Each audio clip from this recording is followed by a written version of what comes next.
వెలివారు కారా? ఇక నేను చెప్పినదేమి? చూడండి, ఇక్కడ దేవుని యొక్క సన్నిధిలో మనకు కనబడుతున్న మాట, ఆశీర్వచనపు పాత్రలోనిది. మనము అందరము కూడా ఒక్క పాత్రలో త్రాగుతున్నాం. ఏమంటే చెప్పండి, ఒక్క పాత్రలోనిది త్రాగుతున్నాం అని అంటున్నాడు. ఒక్క పాత్ర అనంటే ప్రభు అయిన యేసు ఒక పాత్రలోనిది రక్తం త్రాగుతూ, అలాగే ఒక శరీరములోని ఒక రొట్టెను, మాంసమును మనం తింటున్నాం. అయితే దేవుని వాక్య లేఖనాలు సెలవిస్తున్నాయి, మనందరం ఎవరమనంటే ఒక్క శరీరముగా పిలువబడుతున్నాం. ఏమంట? ఒక్క శరీరముగా పిలువబడుతున్నాం. ఒక శరీరముగా పిలువబడుతున్న మన జీవితాలు ప్రియులారా, ఒక శరీరముగా పిలువబడుతున్న మనము అంటే ఒక పాత్రలోనిది త్రాగుతున్నాం. ఆ పాత్ర, ఆ ఆశీర్వచనపు పాత్ర ఏ పాత్రనంట? గిన్నె. ఏంటంట అది? క్రీస్తు రక్తములో పాలు పంచుకోవడం అనంట. ఏ రక్తంలో? క్రీస్తు రక్తములో పాలు పొందుకోవడం. చెప్పండి, ఏ రక్తంలో? క్రీస్తు రక్తములో పాలు పంచుకోవడం. అలాగే ఆ ఒక్క పాత్ర ఏంది? ఆశీర్వచన పాత్ర అని అంటే ఆ గిన్నె. కింద ఫుట్ నోట్లో మనం చూస్తే గిన్నె, ఆశీర్వాదించబడిన గిన్నె, ఆశీర్వచనపు గిన్నె. మరి ఇప్పుడు అపోస్తలుడైన పౌలు యేసు ప్రభుని గురించి చెప్తా ఉన్నాడు. ఆ ప్రభు అయిన యేసుక్రీస్తు తాను అప్పగింపబడిన రాత్రి ఒక రొట్టెను పట్టుకొని అని అంటూ, తర్వాత ఒక పాత్రని ఎత్తి, ఇదేంటి గిన్నె? ఇక్కడ చూడండి, కింద పాత్ర గురించి చెప్తా ఉన్నాడు. అయితే ఆశీర్వచనపు పాత్ర ఏ పాత్ర అంటే అది ఒక పాత్ర. ఎవరు ఈ పాత్ర? ఆ పాత్రలో ఏముంది? యేసు రక్తం అనండి. ఎవరున్నారంట? యేసు రక్తం. ఆ ఒక రొట్టె ఎవరిదంట? యేసు ప్రభు యొక్క శరీరం. రొట్టె ఒకటే, పాత్ర కూడా ఒకటే. రొట్టె ఒకటే, పాత్ర కూడా ఒకటే. జాగ్రత్తగా మనం వినాలి. ఇక్కడ ఎన్ని రొట్టెలు మనం విరుస్తున్నాం అని అంటే, మనం ఇప్పుడు మనకు దేవుని యొక్క మహాకృపను బట్టి ప్రస్తుతానికి ఒక రొట్టె సరిపోతుంది. ప్రస్తుతానికి ఎన్ని రొట్టెలు కావాలా? ఒక రొట్టె సరిపోతుంది. రాబోయే దినాల్లో ఒక రొట్టె సరిపోద్ది అని అంటే మనకు తెలియదు. దేవుడు రాకడ ఆలస్యం అవుతే, దేవుడు ఆ సంఘమును దీవిస్తే, మరి ఏమంటారు, ఒక 500 మంది పడతారు, తినగలుగుతారు ఒక రొట్టె? చిన్న రొట్టె తినలేము. ఒక 1000 మంది తినలేరు కదా. ఒక 3000 మంది ఎన్ని రొట్టెలు కావాలా? కాబట్టి ఒక రొట్టె ఎత్తి సాదృశ్యంగా మనం విరుస్తున్నాం. రొట్టె విరవడం అనేది ఆశీర్వాదం. ఇప్పుడు ఎన్ని రొట్టెలైనా ఉన్నా కూడా ఆ రొట్టె దేనికి సాదృశ్యంగా ఉంది చెప్పండి? యేసు ప్రభువునకు సాదృశ్యంగా ఉంది. అంటే మనం యేసు ప్రభు యొక్క శరీరమును తీసుకుంటున్నామని అర్థం. Praise the Lord. ఒక రొట్టెనో లేక 2 రొట్టెలో లేక 3, దేవుని యొక్క మహాకృపను బట్టి ఇప్పుడైతే ఒక రొట్టె. Praise the Lord. చాలామంది వేఫర్స్ తీసుకుంటూ ఉంటారు. దేవుడు అక్కడి నుంచి మనల్ని లాక్కొని వచ్చి శ్రేష్టమైన ఆది అపోస్తుల బోధలో కట్టుతూ నడిపిస్తూ ఉన్నాడు. ఆమెన్. కాబట్టి అక్కడ వేఫర్స్ మనం కూడా అదే తీసుకున్నాం, దాంట్లోనే ముందుకు సాగాం. దేవుని యొక్క మహాకృపను బట్టి దేవుడు మనల్ని దర్శించాడు. అంటే స్టార్టింగ్ నుండి కూడా నేను వేఫర్స్ చేయలేదు. స్టార్టింగ్ నుండి కూడా మనము రొట్టెనే చేసాం. 2013 నుంచి కూడా రొట్టెనే ప్రభు సన్నిధిలో విరిచాం. Praise the lord. రొట్టెనే విరవడం జరిగింది. 2013 నుంచి కూడా రొట్టెనే ప్రిఫేర్ చేయడం జరిగింది, రొట్టెనే విరవడం జరిగింది. వేఫర్స్ తీసుకురాలేదు. ఒక సహోదరుడు సంఘానికి వచ్చినప్పుడు, అనగా ప్రార్థనకు వచ్చాడు, ప్రేయర్ చేశాను, ఆయనకు బాగైంది. ఆయనకు బాగైనప్పుడు ఒక ద్రాక్షరసం బాటిల్, అలాగే బ్రెడ్ ప్యాకెట్స్ ఉంటాయి కదా బయట దొరికే వేఫర్స్, అది ఇంత పెద్ద తీసుకొని వస్తే అవి నేనే కూర్చొని తినేసాను. దేవుడికి స్తోత్రం. అంటే బాగున్నాయని. Praise the Lord. అవి నేనే అంటే ఊరికే తిన్నా, విరిచి అట్లా కాదు, ఊరికే తినేసిన. బాగున్నాయి, పర్లేదు. ఇప్పుడు మనం వాటి గురించి మనకు సంబంధం లేదు, మనం ఏం చేసుకుంటున్నామని చెప్తున్నా. మనమేం కలిగి ఉన్నాం. Praise the Lord. మనం యేసు ప్రభు ఒకటే శరీరం, ఓకేనా? యేసు ప్రభు ఎంత శరీరం? ఒకటే. ఒక రొట్టెలోనే మనం తీసుకున్నాం. 2-3 విరిచినా ఎన్ని విరిచినా ఒకటే శరీరము, ఒకటే. ఈరోజు ఈ సంఘం బేతేల్ అని మనం పేరు పెట్టుకున్నాం. ఎందుకు పేరు పెట్టుకున్నామని అంటే గవర్నమెంట్కి అవసరం, కొన్ని ప్లేసెస్కి అవసరం. ఎక్కడ మీదనంటే వచ్చి చూడుడి అని చెప్పుట కొరకు. Praise the lord. యేసు ప్రభుకి ఏమన్నాడు? అయ్యా బోధకుడా, నువ్వు ఎక్కడ కాపురం ఉంటున్నావు? వచ్చి చూడుడి. ఒకసారి ఏమో నక్కలకు బొరియాలు ఉన్నాయి, ఆకాశ పక్షులకు గూళ్ళు ఉన్నాయి, మనుష్య కుమారునికి తలవాల్చుకోవడానికి స్థలము ఒకసారి అన్నాడు. మరొకసారి ఏమన్నాడు? వచ్చి చూడుడి. అంటే మన ఇంటి అడ్రస్ కొంతమందికి చూపెట్టాలి, కొంతమందికి చూపెట్టద్దు. చెప్పు గట్టిగా హల్లెలూయా. మన దగ్గరికి అందరికీ ఇన్వాల్వ్ చేయడానికి లేదు. అందరిని ఇంటికి తీసుకురాకూడదు. ఎవరిని పడితే వాళ్ళని తీసుకొని వచ్చి మనం ఆగమైపోకూడదు. ఎవరిని తేవాలా?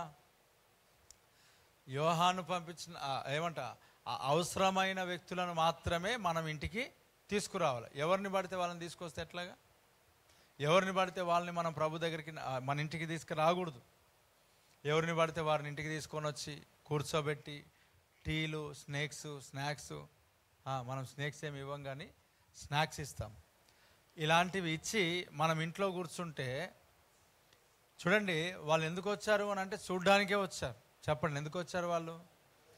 ఏం చూడ్డానికి వచ్చారు? హిజ్కియాను చూడ్డానికి వచ్చాడు. బాగుపడిన హిజ్కియాను చూడ్డానికి వచ్చారు. మీకు వాక్యం అర్థమవుతే మన జీవితాలు చాలా ఆశీర్వదించబడతాయి. ఆమెన్. బాగుపడిన హిజ్కియాను చూడ్డానికి వచ్చారు. చాలామంది మన ఇంటికి ఎందుకు వస్తారు చెప్పండి? మనం బాగుపడిన తర్వాత చూడ్డానికి వస్తారు. మనం ఇల్లు కట్టిన తర్వాత చూడ్డానికి వస్తారు. కొడుకు పుట్టిన తర్వాత చూడ్డానికి వస్తాడు. కుమార్తె పుట్టిన తర్వాత చూడ్డానికి వస్తారు. వివాహం అయిన తర్వాత చూడ్డానికి వస్తారు. మరి ఎవరు పడితే వాళ్ళకి వచ్చి చూడుడి అని అంటే ఎట్లాగా? బోధకుడా, నువ్వు ఎక్కడ కాపురం ఉంటున్నావు అని అంటే వచ్చి చూడండి అని ఒకసారి అన్నాడు. నక్కలకు బొరియాలు ఉన్నాయి, ఆకాశ పక్షులకు గుళ్ళు, నాకు స్థలము లేదు, నీ హృదయమే నాకు స్థలం ఇయ్య అని అన్నాడు. Praise the Lord. ఇప్పుడు మనమేమో అందరికి అడ్రస్ చెప్పి రండి, ఒకసారి ఇంటికి వచ్చిపోండి. Praise the lord. కొంతమంది బుద్ధి బలహీనత ఎలాగుంటుందని అంటే, వివాహం అనగా కుమారునికి కానీ కుమార్తెకి కానీ ఎవరికైనా వివాహమైన క్రొత్తలో ఎవరైనా రోడ్డు మీద కనిపిస్తే ఇంటికి రండి, టీ తాగిపోండి అని కొత్తగా వివాహమైన అమ్మాయితో ఏం తీసుకొస్తారు? మా కోడలు అంటే అర్థం ఏంటంటే, చూడు మా కోడలు, మళ్ళీ పెళ్లి చూపులు చూపిస్తురా ఏమో తెలియదు. మళ్ళీ అంటే ఎవరికి చూపిద్దామని, దేని కొరకు, ఎందుకు? అదే పెళ్లి కుమార్తె కొంచెము అందవికారంగా ఉంటే ఎవరో అనేస్తారు కదా. అదే అందంగా ఉంటే అంటే మనం ఏం ఆశిస్తున్నాం? మనము మన ఇంటికి వచ్చినప్పుడు మనకు కలిగిన సమస్తమును చాలామందికి చూపెట్టడానికి ఇష్టపడతాం. మన వస్త్రాలు కావచ్చు, మన బైక్స్ కావచ్చు, కార్స్ కావచ్చు, ఇల్లు కావచ్చు, ఏదైనా సరే అందరికీ చూపెట్టకూడదు. అందరికీ పిలవద్దు, ఇంటికే పిలవద్దు. అందరికీ ఎందుకు పిలుస్తారు? యేసుప్రభు పిలిచాడు, వచ్చి చూడు మనకు. ఒకరికంటే ఇంకొకరికి ఏమన్నాడు? నాకు ఇల్లు లేదన్నాడు. ఏమేన్ కొంతమందికి నేను మీ ఇంటికి వస్తా అంటే నాకు ఇల్లు లేదురా, రావద్దు. మీకు చెప్తాను ఒక మాట. ఒక తాగుబోతున్నాడు, ఒకరుగా చాలామంది ఉన్నారు. వాళ్ళు మనకి ఎక్కడైనా రోడ్డు మీద కనిపిస్తే ఏమంటాం? లేదు నేను ఉండట్లేదు, పోతున్నా అని అంటారు. అవునా కదా? వాళ్ళకు కూడా నేను ఉంటా రండి అని చెప్తారా తాగుబోతులకి? చెప్పం. ఎందుకొరకు? అక్కడ బాగులేడు. అంటే కొంతమంది శరీరంలో తాగి ఊగితే మనకు కనబడతారు, కొంతమంది ఆత్మలోనే మత్తులు అయిపోయినారు, వాళ్ళు కూడా కనబడాలా. వాళ్ళు ఎప్పుడైతే మనం కనబడతామో జాగ్రత్త కలిగి ఉంటాం. వాళ్ళు ఆత్మలో చచ్చిపోయినారు. చెప్పండి, దేంట్లో చచ్చిపోయినారు? ఆత్మలో చచ్చిపోయినారు. కాబట్టి జాగ్రత్త కలిగి ఉండాలి. అందరిని ఇంటికి పిలవద్దు. చెప్పండి, అందరిని ఇంటికి పిలవాలనా? చెప్పండి, అందరిని పిలవాలా? పిలవకూడదు, అందరిని పిలవద్దు. ఒకరిని ఇద్దరు, మనకు కావలసిన వారిని పిలవాలా. చూడండి, హిజ్కియాకి అందరు వచ్చేసినారు కదా బబులోను నుంచి, అన్నీ చూపెట్టాడు. ఇది నాది, ఇది మా తాతది, అదిగో దావీద్ది, ఇది అన్నీ చెప్తా ఉంటుంటే వాళ్ళ కళ్ళు ఏమైపోయినాయంటే చెడ్డ కళ్ళు, ఓర్వలేని కళ్ళు. అందరు చెప్పండి, ఏం కళ్ళు? ఓర్వలేని కళ్ళు, చెడ్డ కళ్ళు అనండి. మరి కొత్తగా పెళ్ళి అయితే భార్యను చూపిద్దాం అనుకుంటున్నావు, లేక భర్తను చూపిద్దాం అనుకుంటున్నావు. మనము బైక్ తీసుకొస్తే బైక్ చూపిద్దాం, మనం వచ్చిన వాళ్ళందరికీ ఒక ట్రిప్ వేసిరా అని అంట. కారు కూడా ఒక ట్రిప్ వేసిరా అంటే మనము అంటే మన బంధువులు ఏమైనా కొన్నాం మనం, అది వేరే విషయం. మొన్న ఒక సహోదరుడు బైక్ కొన్నాడు, మనం అందరం నడిపించినాం, అది ప్రార్థన చేసినాం, అది వేరే. దీనికి పోల్చడానికి కాదు. కొంతమంది ఎలాగుంటారు అంటే ఒక ట్రిప్ వేసిరా రా ఇంట్లోకి రా, కిచెన్లో చూడు, బాల్కనీ చూడు. వాళ్ళు చూసి ఏం చేస్తారు, ఏమో ఆవాళ్ళు జీలకర్ర చల్లిపోయినారు, దేవుడికి స్తోత్రం. మరి ఏదో ఒకటి చల్లిపోతారు కదా, ఎవరికి పడితే వాళ్ళని రానిచ్చుకోవద్దు. ఇక్కడ ఆ ఇచ్కే దగ్గర అందరూ వచ్చేసినారు. తర్వాత ఏం పొందుకున్నాడు ఇచ్కే అని అంటే శాపాన్ని పొందుకున్నాడు. బబులోనుకు బానిసత్వంలోనికి వెళ్ళిపోయినారు. జాగ్రత్త, ఎవరిని పిలవాలనో జాగ్రత్త, ఎవరిని పిలవకూడదో జాగ్రత్త. దేవునికి స్తోత్రం, హల్లెలూయా. చెప్పండి, ఇక్కడ ఒక్క శరీరంలోనిదే మనం అందరం ఏం చేస్తున్నామనంట, భుజిస్తున్నాం. అది ఆయన శరీరం మనము ఆయనలో నుంచే. ఇప్పుడు ఎన్ని సంఘాలు ఉన్నాయి? జైరాబాద్లో చాలా సంఘాలు ఉన్నాయి. వీళ్ళందరూ ఎవరు? వాళ్ళొక రొట్టె వీళ్ళొక రొట్టె చేసుకున్నారు కదా. వీళ్ళందరూ కూడా కలిసి ఎవరి శరీరం ఇది? యేసు ప్రభు శరీరం. ఆమెన్. రెండవది ఒక్క పాత్ర. ఏంటి ఆ ఒక్క పాత్ర? ప్రభు అయిన యేసుక్రీస్తు ఒక రక్తం. ఈ యేసుక్రీస్తు ఒక రక్తం ఒక్క పాత్రలోనే మనం త్రాగుతున్నాం. ఇప్పుడు ఒక్క పాత్రలోనే త్రాగల కదన్నా, మరి మీరు కప్స్లో ఇస్తున్నారు ఎందుకు అని అంటే, మనం ఆశీర్వదించి ప్రార్థన చేసింది ఒక పాత్రనే. ఆ ఒక్క పాత్ర నుండి మనం ఏం చేస్తున్నాం చెప్పండి? డివైడ్ చేస్తూ ఉన్నాం. చెప్పండి, ఏం చేస్తున్నాం? ఇంతమందికి కేవలము ఒక్క గ్లాస్లో అందరికి ఇవ్వగలుగుతామా? ఇవ్వలేము. కనీసం స్త్రీలకు ఒకటి పురుషులకు ఒకటి గ్లాస్ ఉండాలన్నా వద్దా? ఆ గ్లాస్లో నోరు తెరిచి పోస్తూ ఉంటుంటే ఒకరు కొంచెం తాగుతారు, ఇంకొకరు. అందుకే ఏమన్నాడు, మీరు ఇల్లు లేవా మీకు తినడానికి అని అన్నాడు. దేవుడికి స్తోత్రం. మీరు కావాలంటే కొరింథీ పత్రిక బాగా చదవండి. ఆ 11వ అధ్యాయం చూస్తే మీకు అన్న పానములు పుచ్చుకోవడానికి ఇల్లు లేవా? అది రాక్షస సమయం తాగి ఊగేది కాదు కదా, ఏదో కొంచెం సాదృశ్యంగా తీసుకో. అది సహవాసపు భోజనం కదా, సంతోషంగా ఆరాధించడానికి, దేవుని స్తుతించడానికి కదా. మరి ఇప్పుడు ఏం చేస్తున్నారంటే ఒక్కొక్కడు అందరు మింగేస్తున్నారు, ఇంత తీసుకొని రొట్టె తీసుకొని తినేస్తున్నారు. ఆది సంఘంలో రొట్టెలు లేపేస్తూ ఉంటుంటే లాస్ట్కి వచ్చేసరికి ఎవరికి ఉండట్లే. చివరి దగ్గరికి వెళ్ళేసరికి రొట్టెలు లేవు.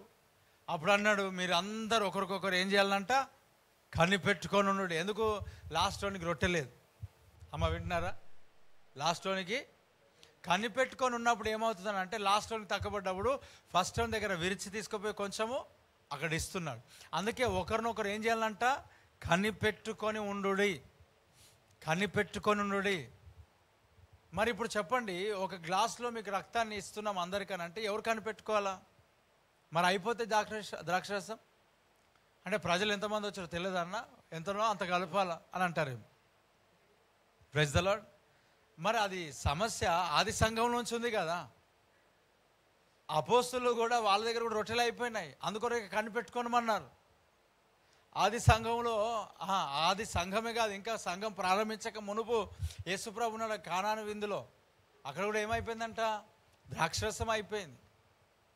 అయిపోవడం అనేది సహజమే.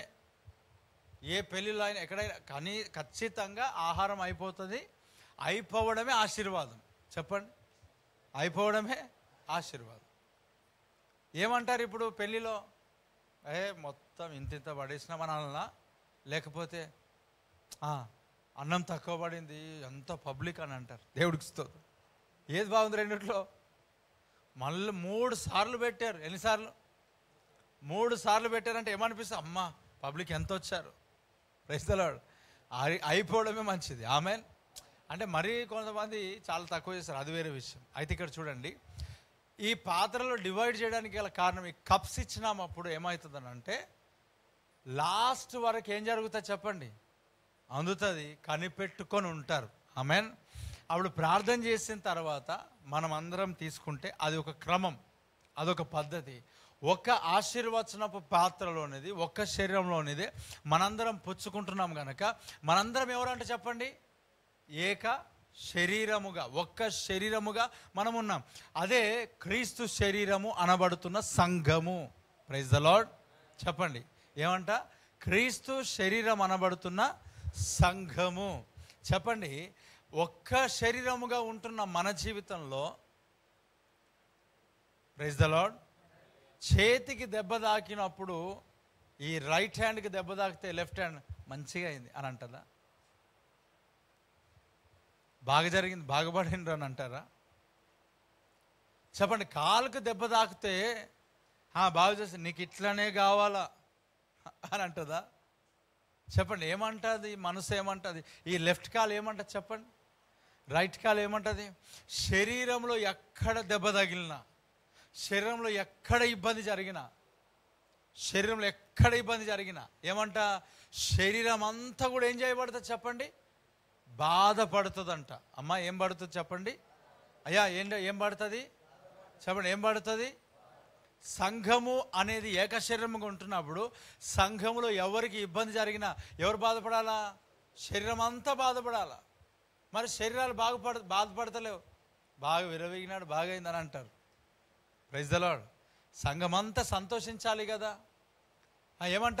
ఒక్క శరీరంగా పిలువబడుతున్నాం కదా.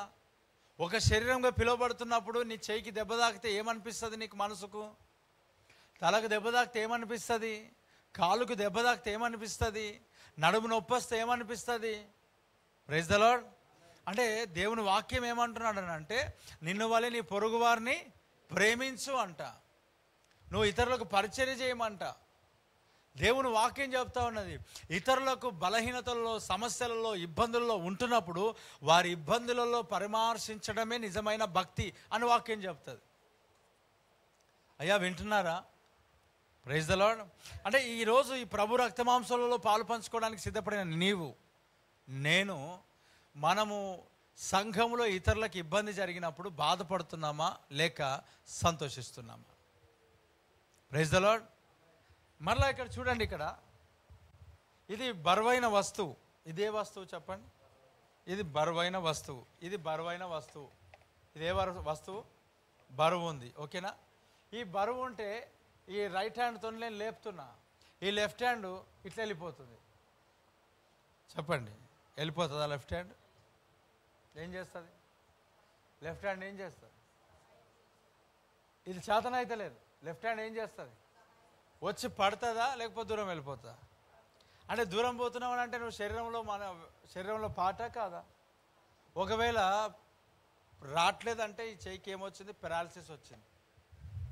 చెప్పండి అంతే కదా. నీవు కలిసి చేతి పడతలేవు అని అంటే అర్థం ఏం చెప్పండి? పెరాలసిస్, ప్యారలైజ్డ్ అయినావు.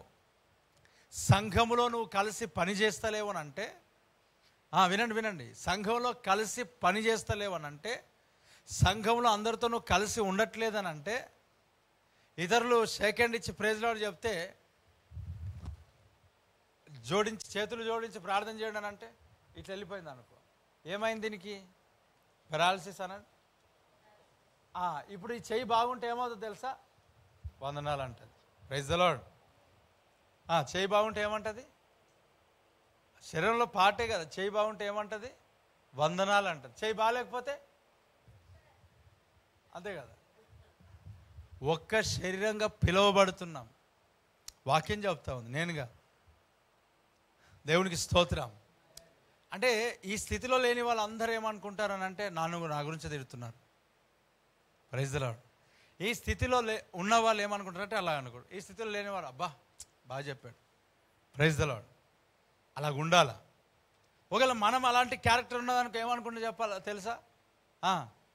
ఎప్పుడు నా గురించి చెప్తాడు, టార్గెట్ చేస్తాడు, నాకు ఎన్రోల్ చేస్తాడు చేయండి.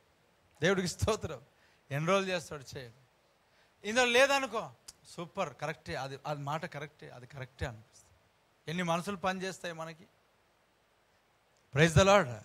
ఈ మనసు అంతటిని, హృదయం అంతటిని దేవుడు ఎరిగి నడుచుకోవడానికి కృపనిస్తూ ఉన్నాడు నాకు. దేవుడికి స్తోత్రం. చెప్పు గట్టిగా హల్లెలూయా. చూడండి, ఈ ప్యారలైజ్డ్ అయింది చెయ్యి, కాలు ప్యారలైజ్డ్ అయింది, కన్ను గుడి కన్ను అయింది. అందుకొరకే రెండు కన్నులు కలిసి చూడవన్నమాట. ఇట్లాగా సహకరించరు. ఏమైనారు చెప్పండి, ఏమైనారు? గుడ్డోళ్ళు, దేవుడికి స్తోత్రం. ఏమైనారు? అదే చెప్పండి, ఏమైనారు? దర్శనంలో సహకరించరు, నడిపింపులో సహకారం ఉండదు. వచ్చి చేయబట్టి ఇది చేతనైతలేదు కదా, చేయబట్టి ఇట్లా పిలవాలి కదా నన్ను, ఏమనుకుంటుంది? ఏ లెఫ్ట్ హ్యాండ్ నువ్వు కూడా వచ్చి చేయబట్టమ్మా, నువ్వు గనురాలువు కదా, నువ్వు చాలా గొప్పదానివి కదా, నువ్వు లేకపోతే నేను లేను కదా అంటే ఈ చెయ్యికి ఏం చేయాలా చెప్పండి? పొగడాల. పొగిడితే అప్పుడు ఇట్లా దాన్ని ఏమంటారు? పొగిడితే వచ్చేది చెప్పండి. మీ లెఫ్ట్ హ్యాండ్కి ఎప్పుడైనా పొగిడిరా? మీ రైట్ హ్యాండ్కి ఎప్పుడైనా పొగిడిరా? చెప్పండి, ఎప్పుడైనా పొగిడారా? ఎప్పుడు పొగలడే. శరీరంలో అవయవాలు అంటే ఏ దానికి సంబంధించిన పని అది చేస్తూ ఉంది. వినండి, జాగ్రత్తగా వినండి. Praise the Lord. నేను ఇంతసేపు చెప్దామని ఆలోచన నాకు రాలేదు. పోయిన వారం కానీ ఇప్పుడు కానీ జనరల్ టాపిక్ ఏం కాదు ఇవి, జనరల్గా చెప్పేటి ఏం కావు ఇవి. దీంట్లో కొంత మర్మ విషయమై దాగి ఉన్నది వేస్తున్నాం. ఆమేన్ చెప్పండి గట్టిగా, హల్లెలూయా. చూడండి, ఈ చేతికి ఎప్పుడు కూడా పొగడం. ఈ కన్ను, ఏమ్మా అలాగ మూసుకున్నావు, తెరువు నాయన కొంచెం ప్లీజ్ అని అంటావా? ఓ కన్నా, నువ్వు లేకపోతే ఎట్లా, నాకు చాలా బాధగా ఉంది, నువ్వు కూడా తెరువు నాయన, అసలు నువ్వు లేకపోతే ఎట్లా నీ పరిస్థితి అని కన్నుకు ఎప్పుడైనా చెప్పారా? అట్లాగా చెప్పారా? చెప్పండి. లేవు. ఒక కాలు వస్తున్నది, ఇంకో కాలుకు, అమ్మా నువ్వు అక్కడ ఉంటే బాగుండదమ్మా, ప్లీజ్ నాయన వచ్చేసాయి, అమ్మ నువ్వు నా పేరే తీసుకోవట్లేదు అందుకే నేను రావట్లేదు, లెఫ్ట్ కాల్ నువ్వు కూడా రా అంటే నేను వస్తా కదా. అట్లా కాదమ్మా, రైట్ కాల్ ఎంబడి వెళ్ళాలి నువ్వు, అంతే నీ పని, అది నీ బాధ్యత. Praise the Lord. ఆ రైట్ ఎంబడి నువ్వు కూడా లెఫ్ట్ వెళ్తేనే శరీరం ఏం చేయబడుతుంది? ముందుకెళ్తుంది. అట్లా కాకుండా లేదు నాకు నువ్వు ఘనతనిస్తలేదు, నాకు చేరిస్తలేదు, నాకు పొగుడుతలేవు, నాకు ఇది చేస్తలేవు అని కూర్చుంటే ఏం కాదు, శరీరం ముందుకు కదలదు. శరీరం కదలకపోతే నీకేమొస్తుంది చెప్పండి? శరీరం కదలకపోతే నీకు తిండి రాదు, శరీరం కదలకపోతే నీకు ఆహారం రాదు, నీవు పని చేయలేవు, పనికి వెళ్ళలేవు. కాబట్టి సంఘము అనేది ముందుకెళ్తే కాలు వెళ్ళాలంటే కాలు, రెండు కాళ్ళు, రెండు చేతులు, ముక్కు, కళ్ళు, చెవిలు అన్నీ పని చేయాలి ఇస్తున్నాములు. ఆమేన్. ఏది అలిగి కూర్చున్నా కూడా ప్యారలైజ్డ్ అన్నమాట. దేవుడికి స్తోత్రం. మన దేవుడు గొప్పవాడు. ఈ సంఘంలో ఎవరైనా అలిగి కూర్చుంటే దేవుడు దాన్ని పీకి ఇంకోటి ఇస్తాడు. చెప్పండి గట్టిగా, హల్లెలూయా. ఆయన గొప్పోడు కదా యేసురావులు. ఆమేన్. Is a creator. దేవుడు సృష్టికర్త. అది పీకేసి ఇంకోటి ఏం చేస్తాడు? అది చేస్తాడు. ఓకే, ఆ మాట ఊరికే అన్నాను, ఊరికే కాదు గట్టికి కూడా అది యేసురావు. ఆమేన్. ఎందుకంటే మరి ఏం చేస్తాం? ఒక కాలు అక్కడే ఆగిపోయిందని చెప్పి మరి కుంటకుండా అలాగే ఉండలేం కదా. ఒక కాలు ఇరిగి తిరిగాని దేవుడికి స్తోత్రం, రెండు కాళ్ళతో ఒక కాలుతో దమ్మి పెట్టుకొని నుక్కొచ్చు మనం. దేవుడికి స్తోత్రం. అంటే పని ఆగదు వేస్తున్నాము. చెప్పండి, ఏమాగదంట? పని ఆగదు. చెప్పండి గట్టిగా, పని ఆగదు. Praise the Lord. చూడండి ఎంత శ్రేష్టమైన మాటలు. ఒక్క శరీరముగా, అందుకే అంటాడు సహోదరులు ఐక్యత కలిగి ఉండుట ఎంత మేలు మనోహరం. సంఘంలో ఎవరైనా కారు కొంటే నీ యొక్క మనస్థితి ఎలాగుంది? సంఘంలో ఎవరైనా బైక్ కొంటే నీ యొక్క హృదయ ఆలోచన ఎలాగుంది? సంఘంలో ఒక వ్యక్తి డెవలప్ అయితే నీ ఆలోచన విధానం ఎలాగుంది? సంఘంలో ఎవరైనా ఆస్వాదించబడితే నీ యొక్క పరిస్థితి ఎలాగుంది? దేవుడికి స్తోత్రం. Praise the Lord. ఇప్పుడు వాక్యం వినేటప్పుడు వాక్యం వినాలా, పాటలు పాడేటప్పుడు పాటలు పాడాలి, చప్పలు కొట్టాడు చప్పలు కొట్టాలి, తినేటప్పుడు తినాలి. అన్నిటికీ సమయం కలదని వాక్యం చెప్తాను. మరి ఇప్పుడు వాక్యం చెప్పేటప్పుడు కూడా నువ్వు సికింద్రాబాద్ లైవ్ స్టేషన్లో కూర్చుని నేను ఏం చేయాలి చెప్పండి? దేవుడికి స్తోత్రం. ఎటు పడితే అటు వెళ్ళడానికి లేదు, ఇక్కడే ఉండాలి వేస్తున్నాము. ఆమెన్. ఇప్పుడు వాక్యం చెప్పేటప్పుడు మనం ఏదో ట్యూన్లు తీస్తే ఎట్లాగా? Praise the Lord. ఇదేం బాత్రూమ్ కాదు కదా. Praise the Lord. వాక్యం వినే టైంలో వాక్యం వినాలా. వాక్యం వినకపోతే మన జీవితం ఆశీర్వదించబడదు కదా. చూడండి, ఈ మాట చెప్తాను. శరీరం అంతా ఒకటే, ఒక్క శరీరం. ఏ శరీరం అంట? ఇప్పుడు వీళ్ళందరూ ఎవరు? ఒక శరీరముగా పిలువబడుతున్నవారు. దేవుని బిడ్డలందరూ ఎవరు? ఒక శరీరంలో ఉన్నవారు. ఒక శరీరంలో ఉన్నవానికి బాధ కలిగితే ఎంతమందికి బాధ కలగాల? శరీరం అంతా బాధ కలగాల. నువ్వు కన్నోరు లేకుండా అలాగే చూస్తే ఎట్లాగా?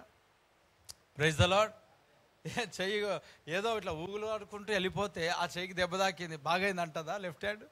అన్నది కదా. అయ్యో అని చెప్పి ఈ చెయ్యికి దెబ్బ తాకితే లెఫ్ట్ హ్యాండ్ వచ్చి నేను రాను అని అంటదా? రాలేదు అని అనుకో, ప్యారలైజ్డ్ అనాలా? ఏమనాలా? ఏమంట తెలుసా? ఇది ఇక్కడ బ్లడ్ వస్తుంటే ఈ హ్యాండ్ వచ్చి ఇలా, అవునా కదా? రెండవది, నోటిలో తీసుకుపోయి పెట్టేస్తాం. ఎందుకు? బ్లడ్ ఆగడానికి. ఎన్ని పని చేస్తాయో. శరీరంతో దేవుడు పోలుస్తున్నాడు సంఘానికి. నువ్వు ఇతరులకు మేలుకరంగా ఉండు, ఇతరులను బలపరిచేటట్లుగా ఉండు, ఇతరులను ఆశీర్వాదకరంగా నువ్వు నిలబడు.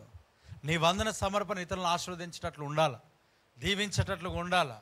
నీ ఆలోచనలు నువ్వు పెట్టుకొని, నీ తలంపులు నువ్వు పెట్టుకొని, నీ ఉద్దేశాలు నువ్వు పెట్టుకొని, నీ ఇష్టానుసారంగా ఉండడానికి అది సంఘంలో శ్రేష్టమైనది, ఆశీర్వాదకరమైనది కాదు. దైవ చిత్తం ఇదిగో క్లియర్గా చెప్పబడుతుంది, వాక్యం చెప్పబడుతుంది.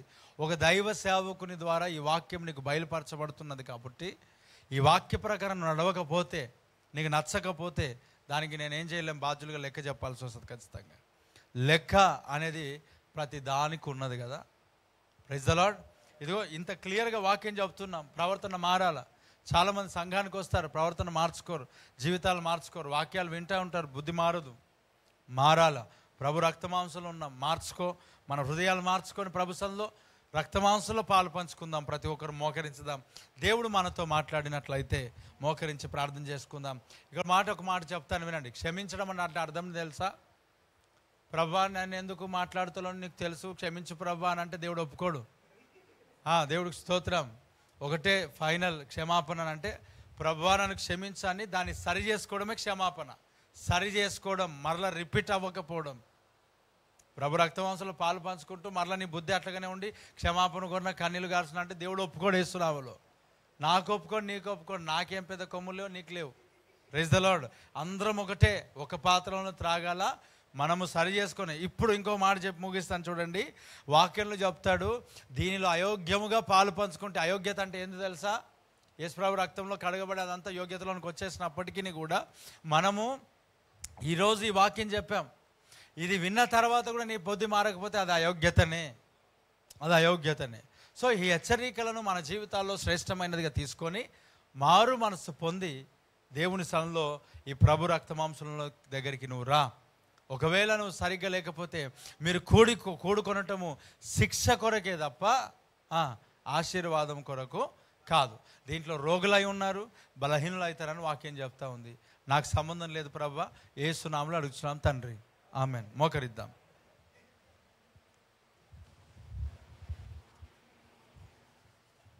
మోకరిద్దాం.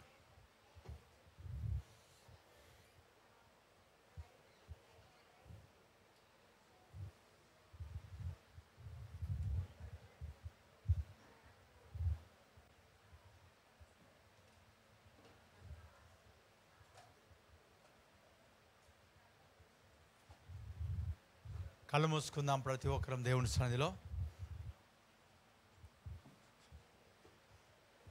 విన్న మాటలను బట్టి దేవుని సన్నిధిలో సిద్ధపడు. Praise the lord. అందరం కలిసి ప్రార్థన చేద్దాం.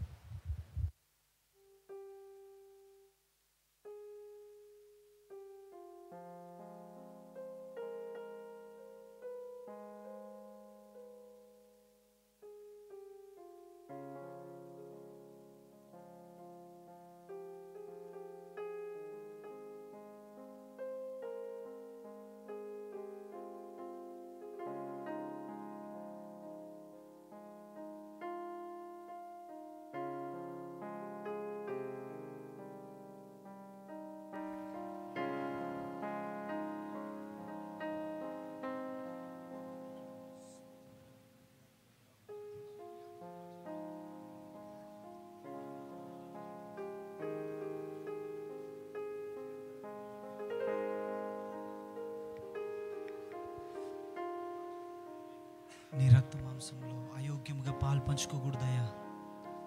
మా పాపంలో క్షమించండి అని కళ్ళు మూసుకొని అడుగుదాం. ప్రభు సన్నిధిలో పశ్చాత్తాపడదాం.